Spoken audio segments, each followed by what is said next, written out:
Is it a bird? Is it a plane? No, no, no. It's my business taking flight. It's time to level up. Welcome to another episode of the Level Up Barber Podcast. My name is Bradford Kelly, and I do have the pleasure of being the owner of another level of barbering. I have the pleasure of being the host of the Level Up Barber Podcast, and I also have the pleasure of being a coach and an instructor inside of the education that is provided by another level of barbering. And I am happy to be here with you today. And so today's podcast is going to be something special. It's going to be a little bit unique because I'm going to kind of dive into me as a person so that you can kind of understand what another level of barbering is about and where it came from and why it is the way that it is in this moment today. So I'm going to flip back and kind of go to my childhood because I want you to see why I am the way that I am a little bit. So, me and my mom, I was a single child, or well, obviously, wait, I was an only child. There go. I didn't have no girlfriend either, so I was single.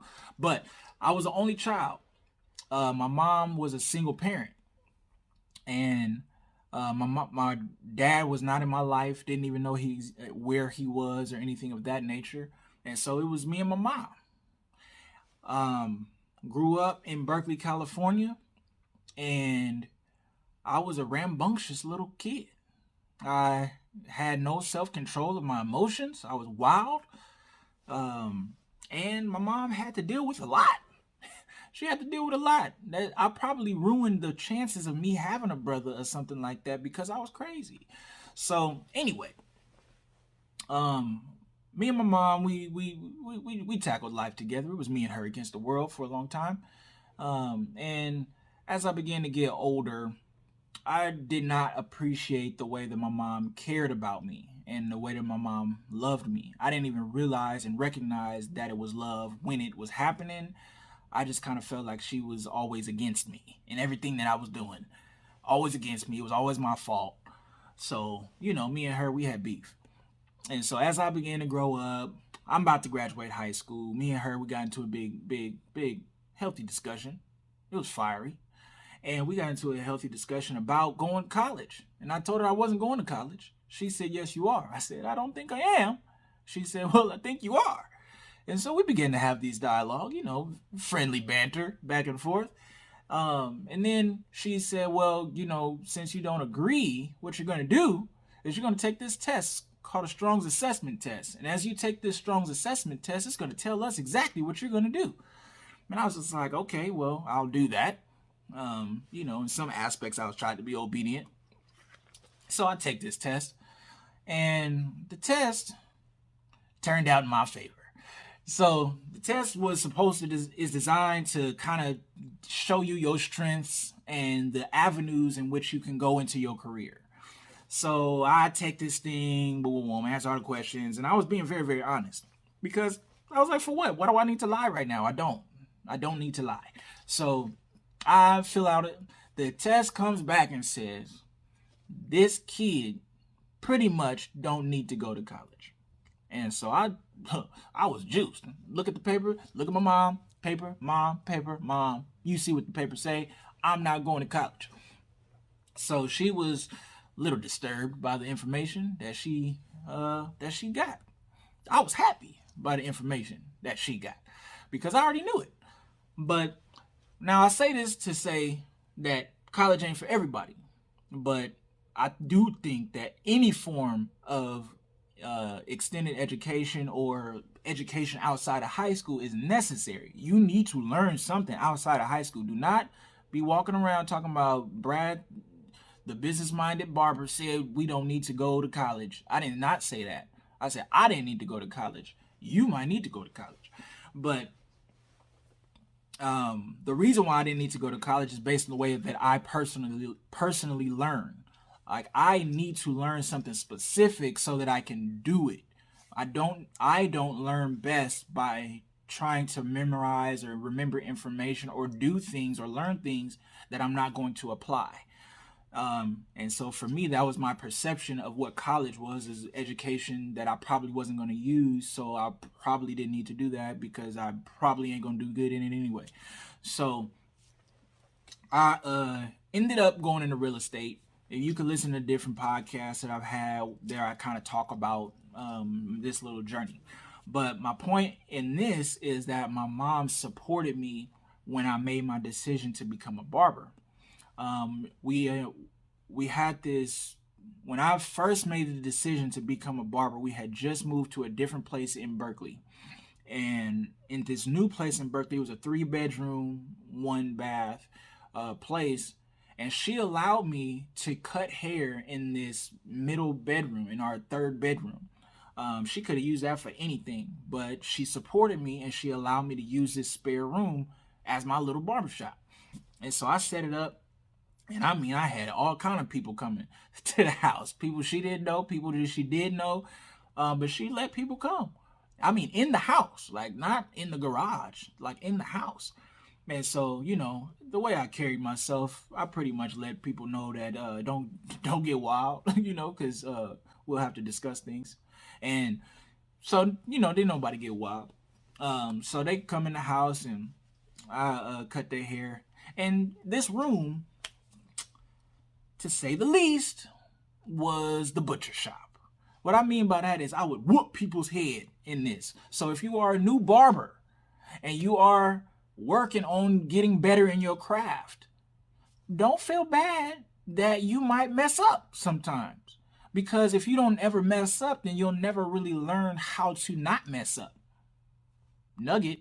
So when you mess up, learn what you did that caused the mess up. Understand that. And, grow from there. But don't be afraid to fall. Don't be afraid to mess up. And don't think that you need to get on all these spray cans and enhancements to mask all of the mistakes that you might make. No. Face those mistakes, realize those mistakes inside the blend, on your crooked line, all of that stuff. Realize what happens so that you can make it straight, so that you can get the blend right. Don't run from it. Don't try and mask it. Like, really, really learn your craft. So I began to butcher people in this room, and I appreciate one of my friends to this day. I look up to him in a lot of different ways because of just his growth as a person. But we're also friends, and he supported me majorly because he rocked like horrible haircuts for me, just and acted like they were great. They was trash, but he made me feel cool about it.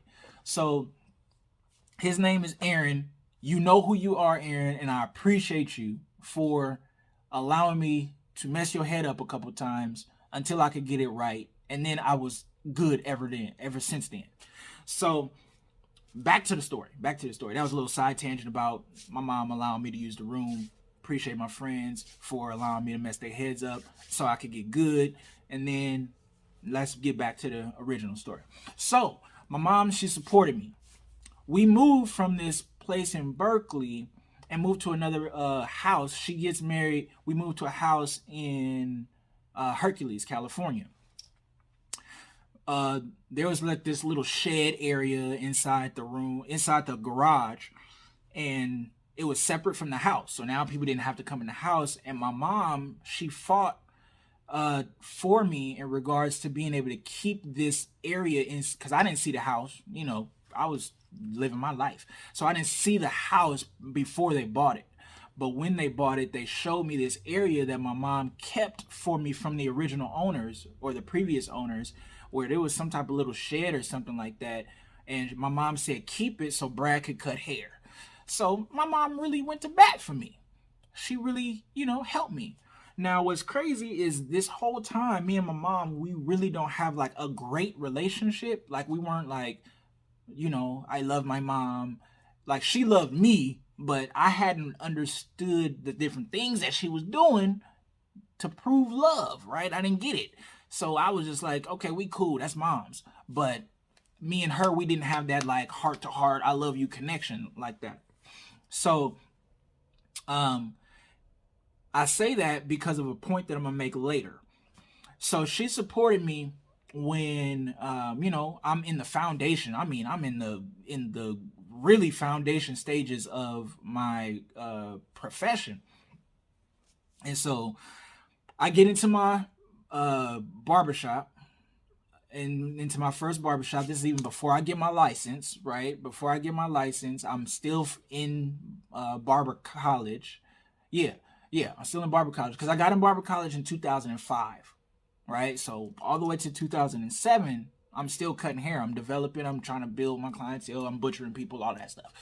So come to 2007, I finally am about to get my barber's license. I haven't got it yet, but I get into this barbershop. And I get into this barbershop, really, really good shop in the Bay Area overall, but it just didn't fit my vibe. Anyway, I began to, cut hair here. And when I began to cut hair, I got some very bad news because my mom was diagnosed with cancer. And it wasn't like stage 1, stage 2, not even stage 3, it was stage 4. They found it in stage 4. And I was stunned, right? I mean, here I am running for my career, so to speak, like getting after it, and then boom, your mom got cancer. And so I was like, oh man. And so the moment, like I'm at work when my mom calls me with this information, right? I'm at the shop, and I don't even know if I was cutting hair. Probably wasn't because I was new and didn't nobody want to come to the new guy. But I pick up the phone and she says, Brad, I just wanted you to know that I just came from the doctor and they told me that I have cancer and it's stage 4. I don't even know what stages are in this setting. I'm just like, you got cancer? And she was like, yeah, I have cancer. And I was just like, oh no, right? Like instant sadness, instant. It was like instant coffee, instant hot chocolate or whatever. Like just add water. It was about to be that for me. Just add water in my tears, and immediately she shut it down. She was like, "Brad, stop." I was like, "What? Like you just what?" She was like, "Don't get sad. I'm not sad." She said, "Because we go to church. Like she raised me in church." She said, "The Lord already knows what the Lord already knew what he let the doctors find out. So don't be sad and don't fear, right? Make sure that you stay positive because I am. I'm staying positive." And so I would begin to just listen to her, and it calmed my little emotion of I was about to go crazy, but it calmed it down, like really shut it down. Like she said it so strongly that I was just like, okay, I'm not sad anymore. And so, but what happened is my mind shifted in my relationship towards her. Like then it was just like, oh wait, I can't just keep being mad all the time, or I can't just like I realized that the fragility of life, right? It can be taken at any moment.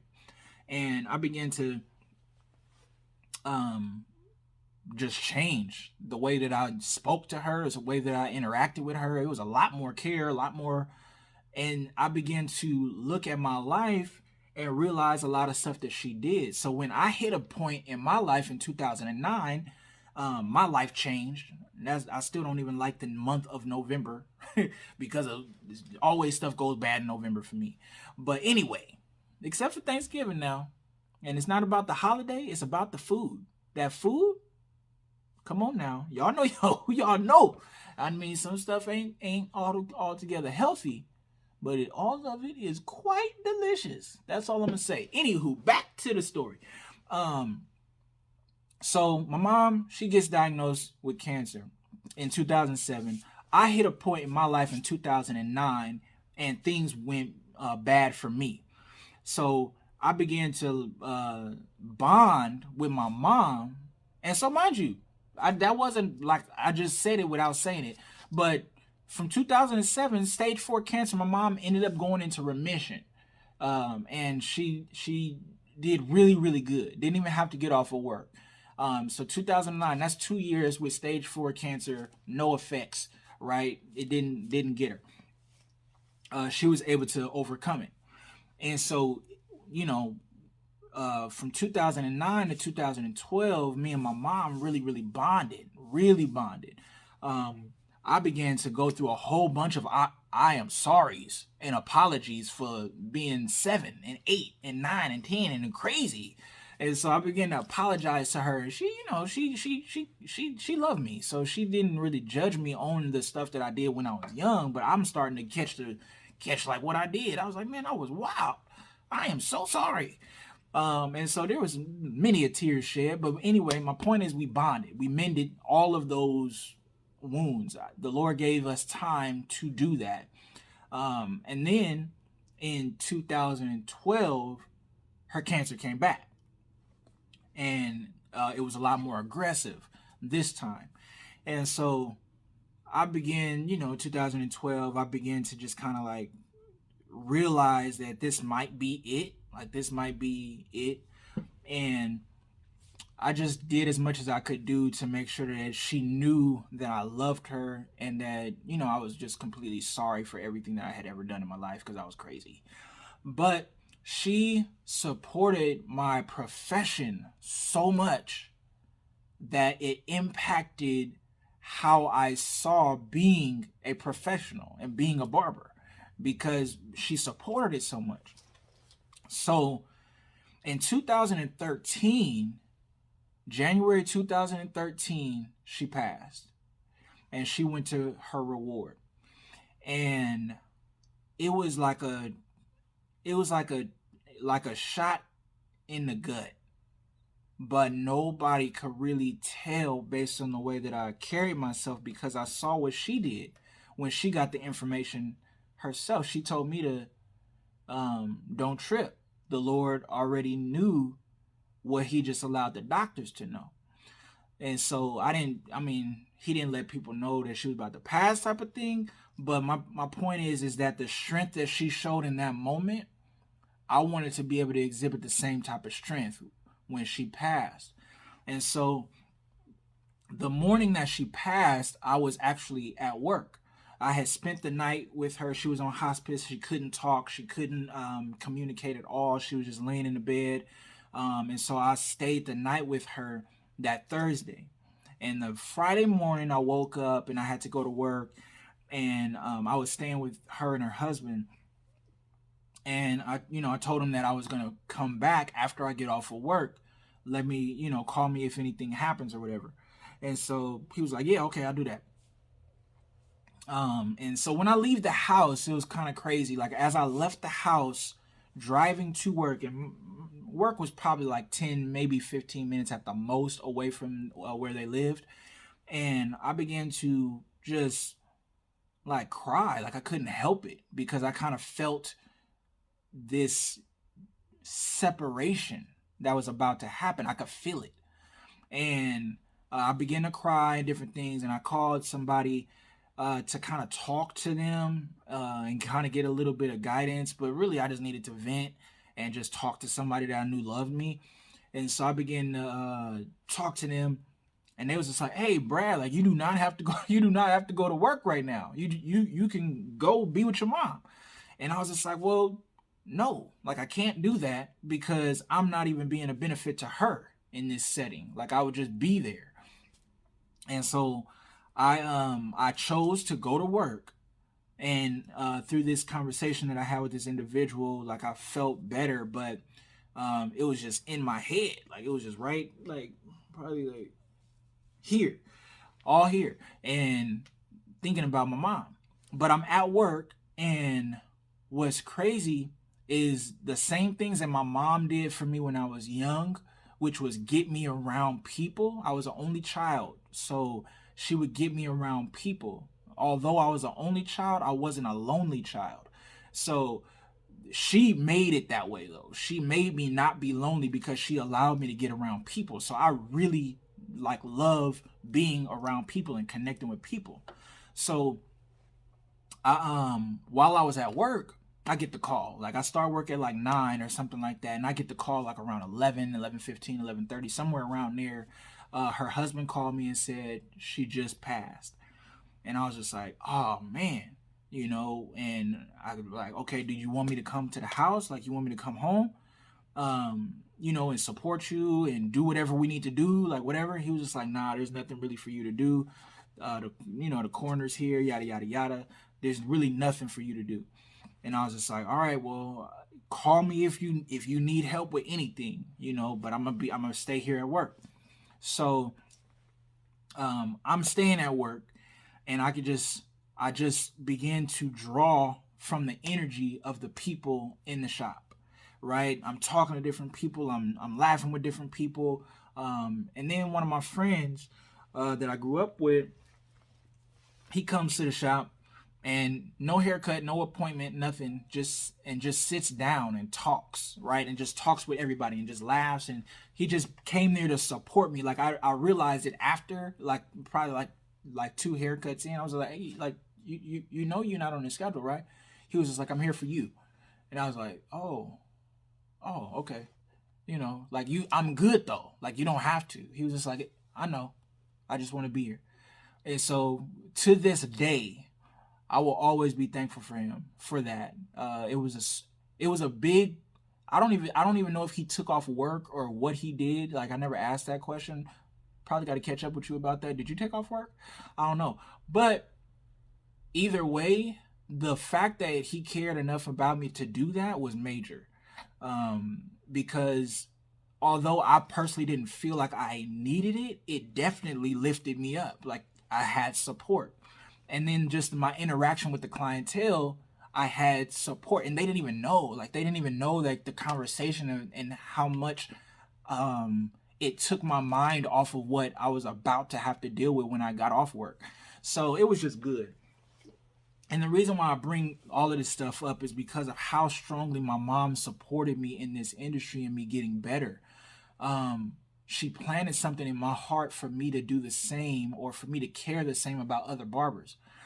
And when 2020 hit and all of this unrest began to happen, I began to reflect on before I realized I was a business and after I realized I was a business. Because as I say now, you can't, as a barber, as a beauty professional, you cannot think that you are in a career. You're not. You don't get unemployment. You don't get health benefits. You don't get retirement plans. You don't have job security. All of these things are things that employees get at a job, in a career. We, by definition, by us getting our barber's license, our cosmetology license, we're entrepreneurs. That's the minimum that we are. And that is a great accomplishment, is to be an entrepreneur, to be someone that can take their own future in their own hands and dictate where their life is going to go. But all entrepreneurs do not grow into being businesses. Every business started as an entrepreneur, but not all entrepreneurs grow into being businesses. And it's the same thing with barbers. Not all barbers learn how to be businesses. And that's what another level of barbering is about. It's taking barbers from being barbers or just entrepreneurs to being a business. As a barber, you want to learn how to be a business. And the work that you do is not the business. The fact that you can fade, the fact that you can cut hair, the fact that you can do designs and do enhancements and do facials and do the work, that's not the business. That's the work. Work and business are 2 different terms. And so another level of barbering is to help elevate barbers from being barbers alone into learning how to be a business. That's what we do.